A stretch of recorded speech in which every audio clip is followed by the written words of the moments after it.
You're listening to Extra Innings, presented by Next Level Training Center on the Sports Objective.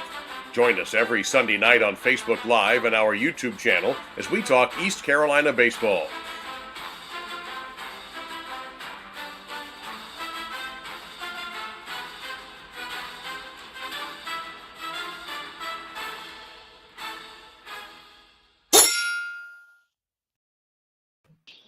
Welcome into a very special edition of Extra Innings, brought to you by Next Level Training Center in Greenville and Wimbledon Drive. I want to give a big shout out to Trent, Brett, and Gaynell. Brett, appreciate their support of the program.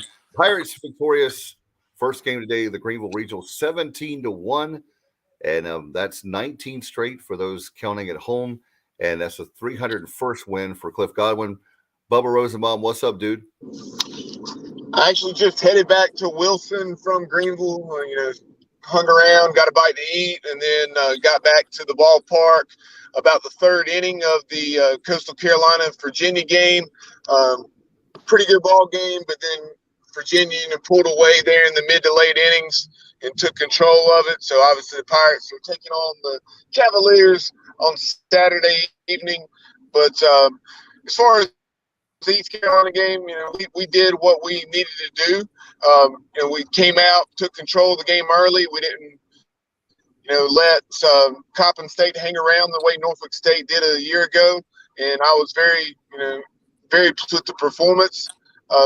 Would have liked to have seen Josh Groves pitch a little bit better, but Trey Savage came in, got us out of bases loaded, no out situation, only allowing one run, and then we were at the bottom of the third to bust it wide open, and we had it on cruise control from that point on. Got a lot of guys playing time, and nobody. I think we used 5 pitchers in the game, and no one, including Danny Beal, who worked 4 innings, threw more than 45 pitches. Yeah, welcome in, Kyle Barber. What's up, dude? Not much, guys. Today's game, I was glad to see get you Savage out of there in a hurry because we're going to need him more in this regional. Today's performance was great. We're good. Coppin State's bad. The UVA Coastal game, I got to see most of that. UVA looked really good tonight.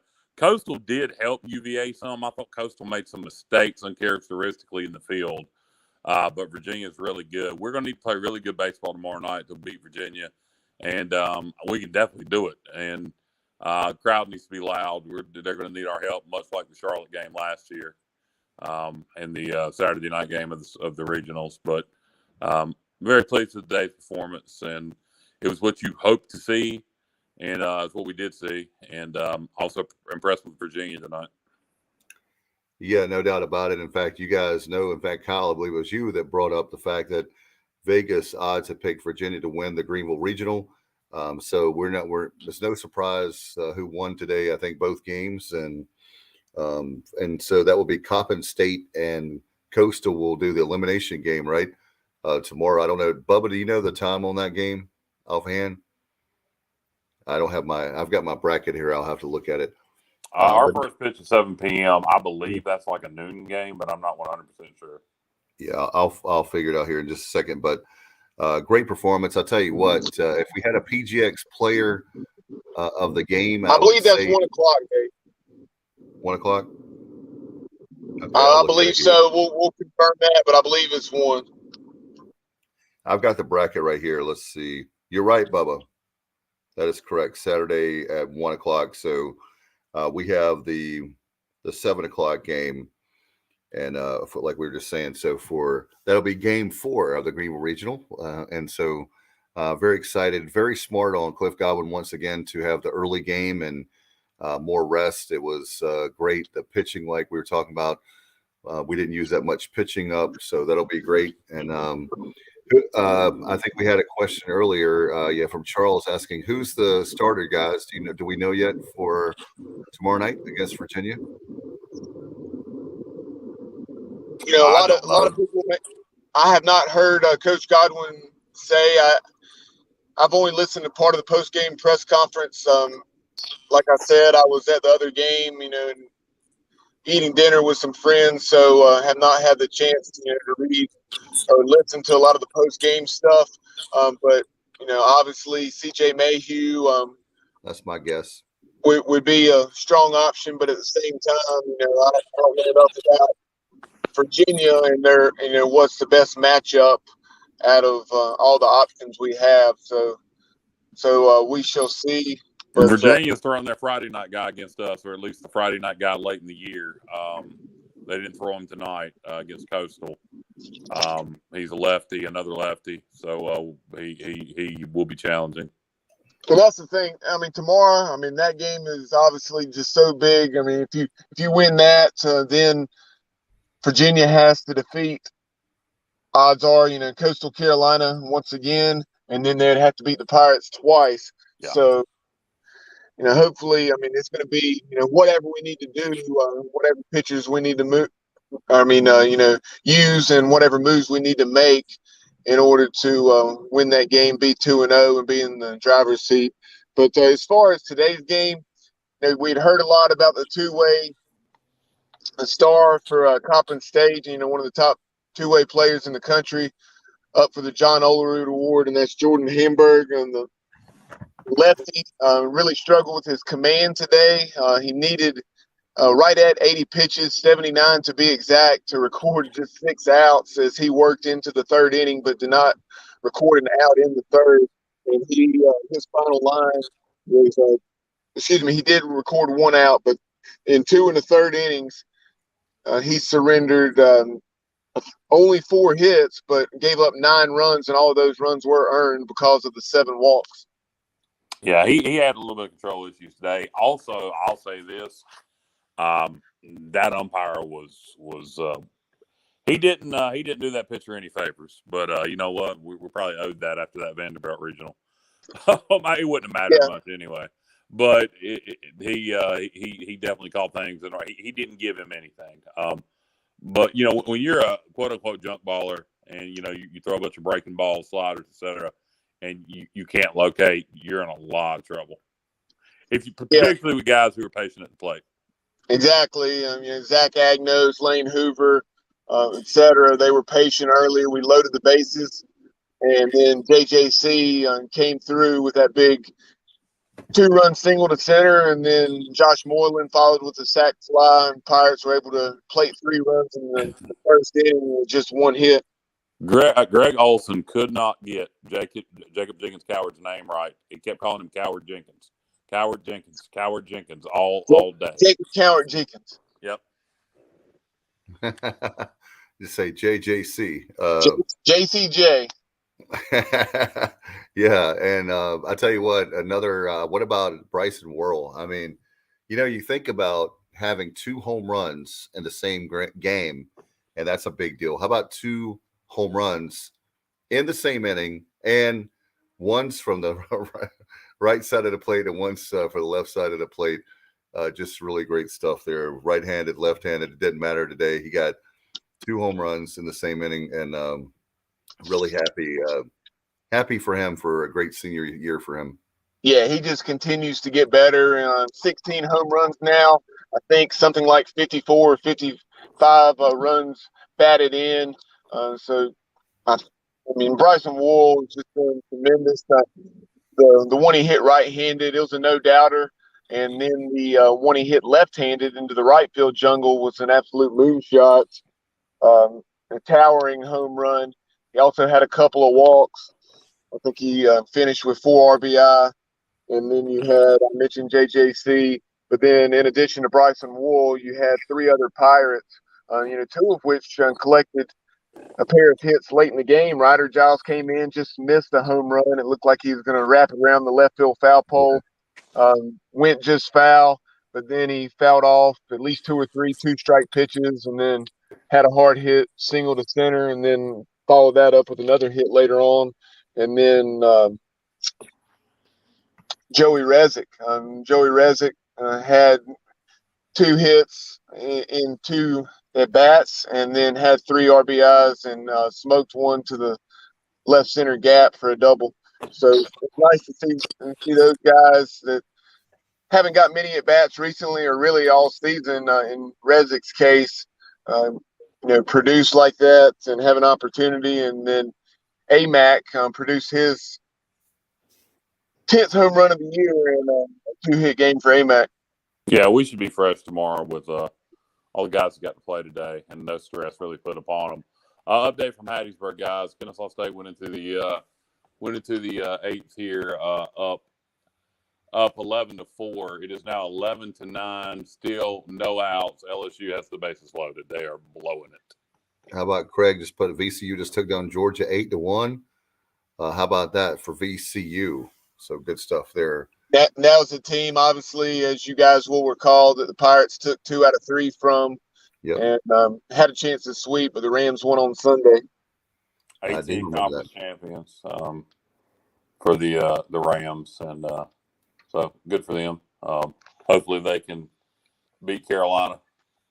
And Kennesaw, did they get that out? I'm sitting here watching this game. I don't think they didn't get the damn out a second. This is a mess. Oh, they did. They did get the out. Okay, they did finally report an out, but it's a run. It's a 1-run game now. It's 10-11 in Hattiesburg with Kennesaw and LSU. But Kennesaw did report an out. All right. In fact, Johnny Robertson has a great comment there. In fact, he says that I was lucky enough to have Bryson's grandma, Miss Betty, as a neighbor in the jungle, and have high-fiving her after Bryson's home runs is something I'll never forget. I'm looking forward to giving her more high fives in the coming days, and that's absolutely right, because Bryson's on a tear, and we're going to need him with a lot of bombs. And that's one of the things, guys, I was looking forward to is Moylan is a guy that we got to get him going. I think he's doing like today. We get guys like him, everybody hitting, then the pitching I think is going to be fine. I think the hitting is the question mark, especially when you guys say the pitching of Virginia versus the hitting of ECU will be the matchup to watch tomorrow night. Their star. I mean, I'd say both. I mean, Virginia can hit, Virginia can pitch, we can hit and pitch. I mean, their starter got good stats, left-hander. So their pitcher versus our hitting. Yeah, but we've hit the ball fairly well the second half of the year. So I don't know. I think it's just going to be two very good baseball teams playing, and I think it's going to come down to who's going to execute, who's going to not make mistakes. Yep. The crowd could definitely be a factor. We need to be fired up, ready to go. We should be very confident. I expect that game to be a war tomorrow night. Absolutely, and the fact that we did the walk-off in 2016, we can beat Virginia. We certainly can. I'm not saying it's an easy game. I'm just saying that we belong in that game just like they belong in the game, and it's a heavyweight fight. We're the 1 seed for a reason. I mean, a reason. They're in our regional. I mean, and they probably feel like they should be hosting. And I'm quite sure, these players don't remember 2016, but the coach staff does. So it's going to be a big game, and it's key. It's important because, the winner of that game is in the driver's seat. Yeah, you can lose that game and come back and win it. We did it before. There's been twice we've been in the losers bracket. And gone on to the Super, and hosted in Greenville. Once we did it against South Carolina, and then the other one was more recent against NC State. And I don't remember who we beat in the finals. It wasn't State. Who was it? Campbell, right? We had to beat Campbell twice because after losing to Quinnipiac, we had to beat State, and then after we beat NC State, we beat Quinnipiac, and then on Monday we had to beat the Camels twice. Okay, that's right. And we did the same thing against South Carolina. So we won four games in like 36 hours, 48 hours. Yeah, so we can do it again, but don't want to. Would rather just beat Virginia and then go on and beat Virginia or Coastal. Assuming you assume Coastal's going to handle Coppin tomorrow. I'd be shocked if Coppin State won that game. Well, so yeah, over 5,000 expected certainly tomorrow night, and it's going to be really loud. That's one of the things about Clark Leclerc. I like my first time in the jungle, guys. So I'll be in the jungle this weekend. Never experienced that before. So welcome to the jungle, Dave. Yeah, thank you. Yeah. That's the plan. That's the plan. But I'm looking forward to that perspective. And I feel very good about the game. I know that it's going to be a tight game, but I think we come out victorious. I really do. I hope so. I believe in this baseball team. I think it's going to be a very tough game, and I think we can beat anybody in the country if we play our best baseball. Yeah, most definitely.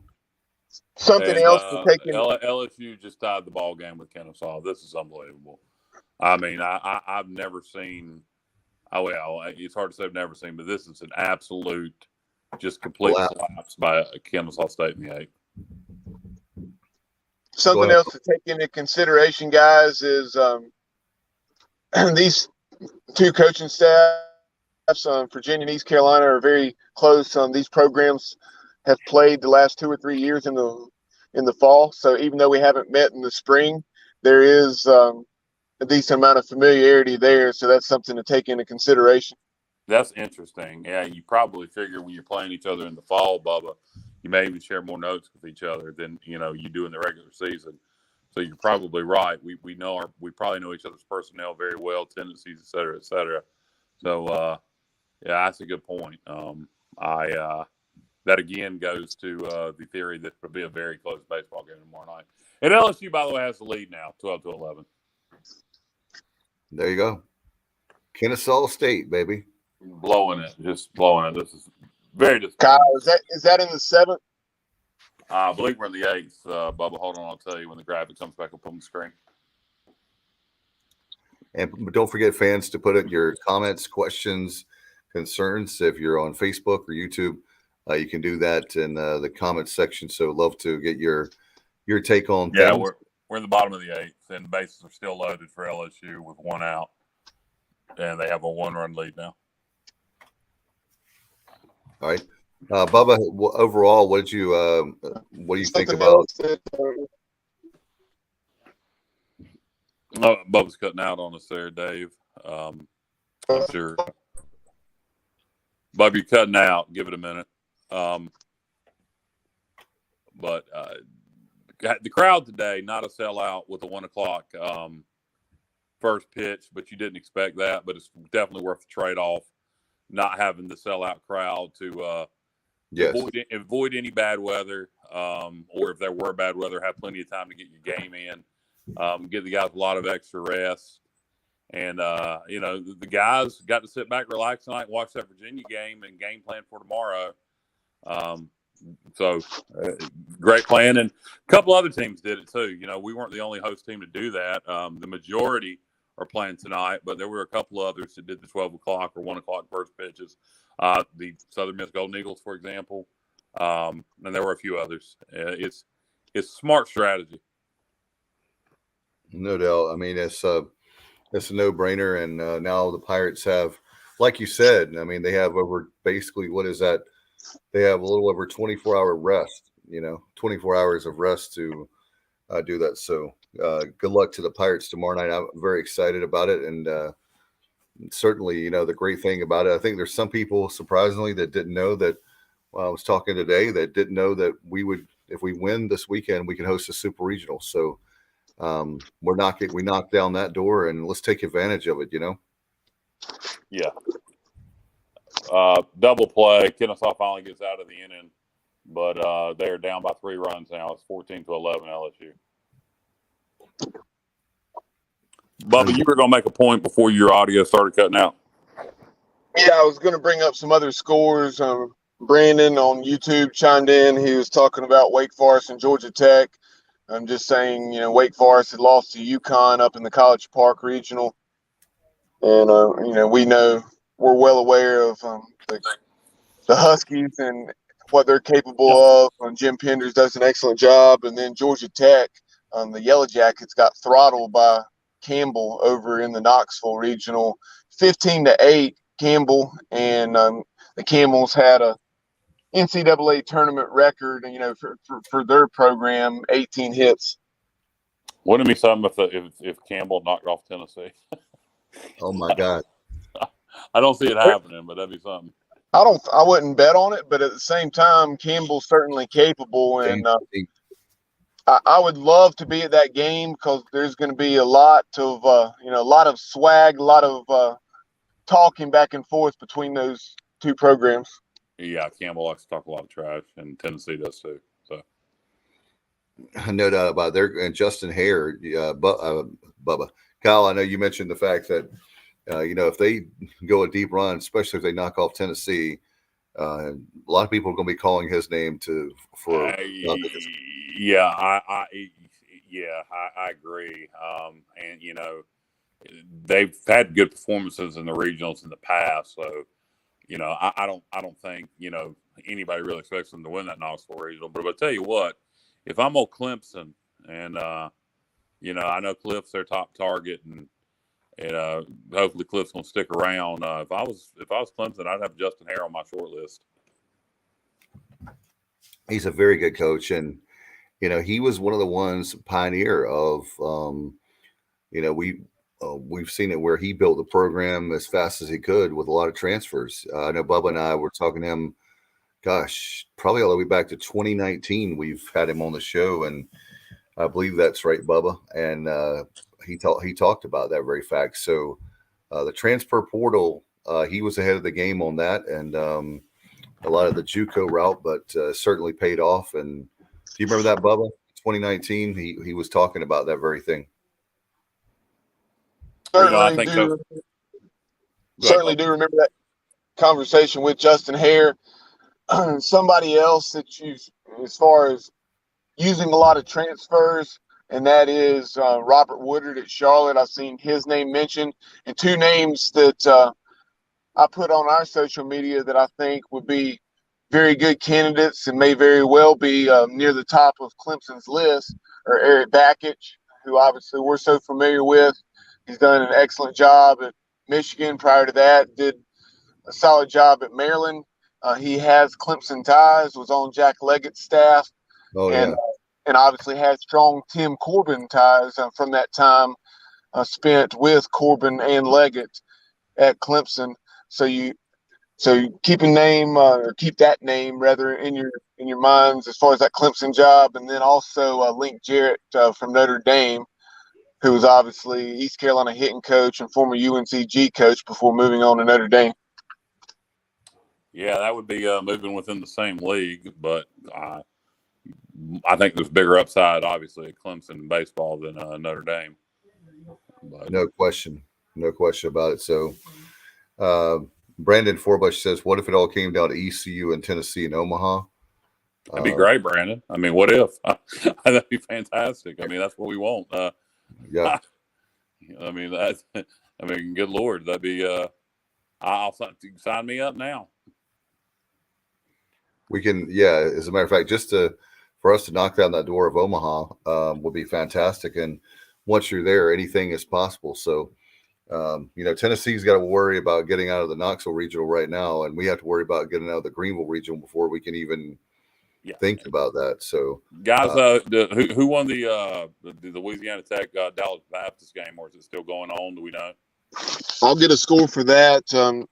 Texas, I don't know if you guys gave this. Yeah, they beat Air Force. Okay. Yeah, they beat Air Force. I think it was 11-3, but that was a 3-2 game in the mid, I think maybe fifth, sixth inning. But Texas ran away with it late. But I'll see if I can get a score on that La Tech DBU game. Yeah, and LSU's about to win this game. This is a meltdown by Kennesaw of epic proportions, and I would expect Army to beat Kennesaw tomorrow after this. I mean, you melt down like this, there's probably no coming back. And Brandon, like Robert said, East Carolina and Tennessee are on the same side of the bracket, so they would be in that 4-team regional, so to speak. They'd be in that side of the bracket if we were to advance to Omaha. Yeah. So a team that went 53-7, 53-7 is incredible. And they, guys, one of the things I heard today, Kyle Peterson was on ESPNU radio.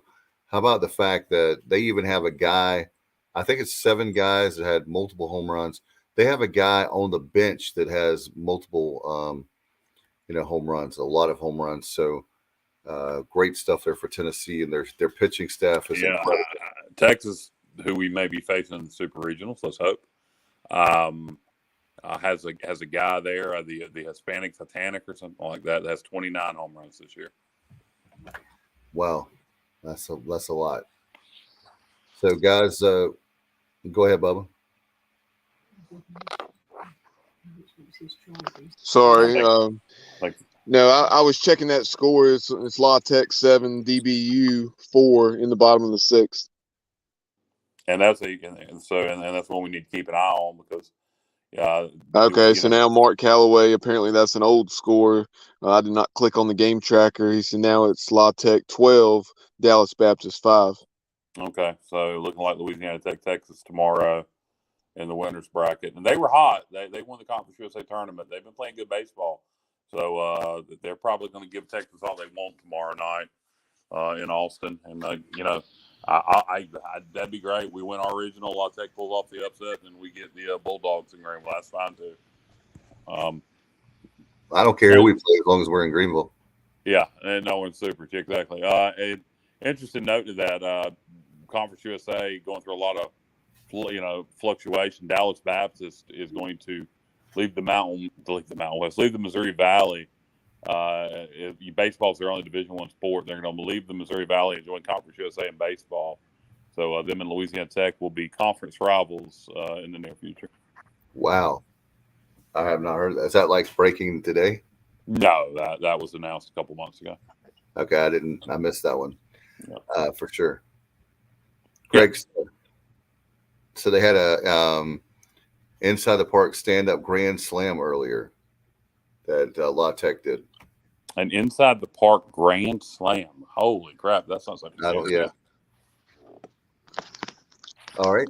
And hey, now Dave. The last time I saw an inside the park grand slam was on RBI 3 on the NES.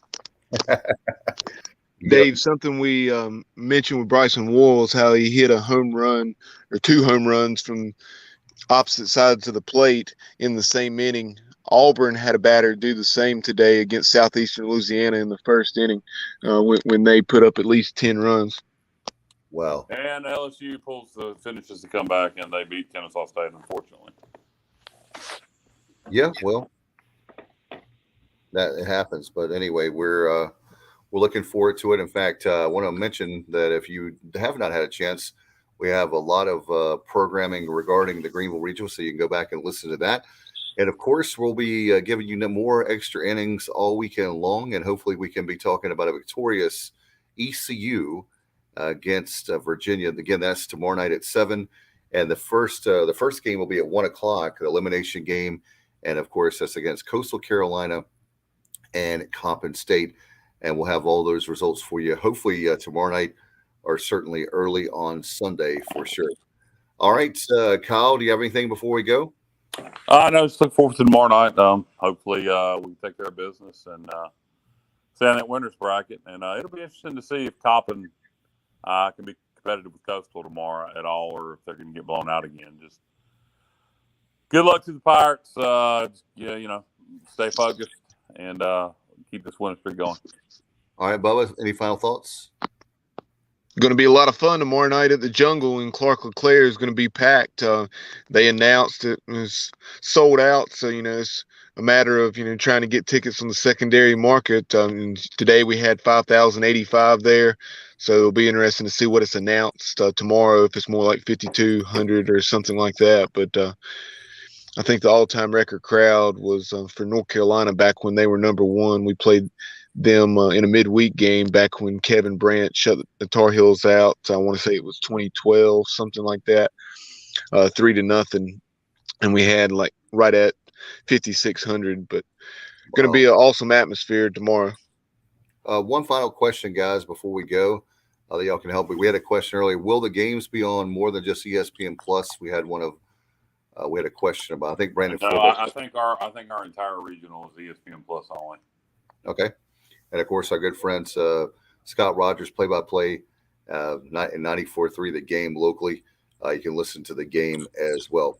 All right, until tomorrow night or early Sunday morning, depending on when we get the show in. For Kyle Barber and Bubba Rosenbaum, I'm Dave Richmond. You've been watching and listening. It's a special edition of Extra Innings, the Greenville Regional.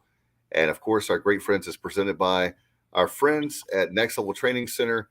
And you can give them a call, 252-756-NEXT, nextleveltc.com, and their Facebook page. Thanks again to Trent Britt and Gaynell Britt for their support of the program. Good night, everybody. And as always, go Pirates. My heart is purple and gold. I'm a pirate down in my soul. And I don't